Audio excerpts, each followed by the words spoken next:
Les lois physiques sont les mêmes qu'hier, qu'aujourd'hui, que demain. Elles ne vieillissent pas. Rien dans l'équation ne dit « Attention, maintenant on passe à la seconde suivante ».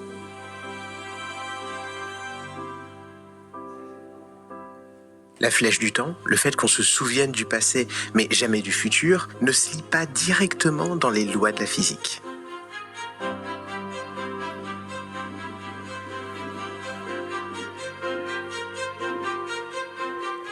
Alors, les physiciens et philosophes prennent un virage encore plus radical. Ils adoptent l'image d'un univers bloc, un espace-temps à 4 dimensions, déjà entièrement donné, où passé, présent et futur coexistent comme les pages d'un livre déjà écrit. Dans cette vision, le temps ne passe plus. Il n'y a pas de fleuve, pas de courant. Tout est déjà là. Ce qu'on appelle le passage du temps serait simplement notre trajet interne dans ce bloc, la manière dont notre conscience feuillette les pages une à une. C'est une idée élégante, cohérente, mais elle a un coût émotionnel énorme. Elle semble dissoudre notre intuition la plus profonde, celle d'un monde en train de se faire, de choix qui se jouent vraiment, d'un futur encore ouvert.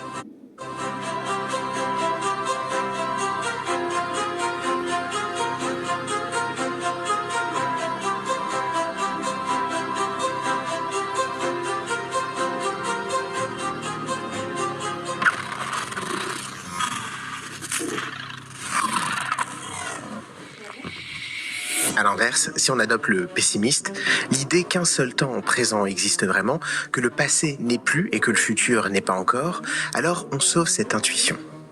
Mais là aussi, le prix est lourd. Comment donner du sens à l'histoire de l'univers si un seul instant minuscule existe à la fois? Où se stocke la trace de ce qui a été? Comment parler d'une étoile qui a explosé? Ou d'une galaxie qui se formera si passé et futur n'ont aucune existence? À chaque fois qu'on croit tenir une réponse simple, le temps se venge. Il nous renvoie à un paradoxe, comme un boomerang.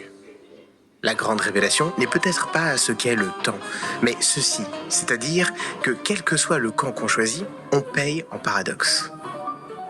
Le temps n'est pas une évidence, c'est une question fissurée qui fracture nos théories autant que nos intuitions.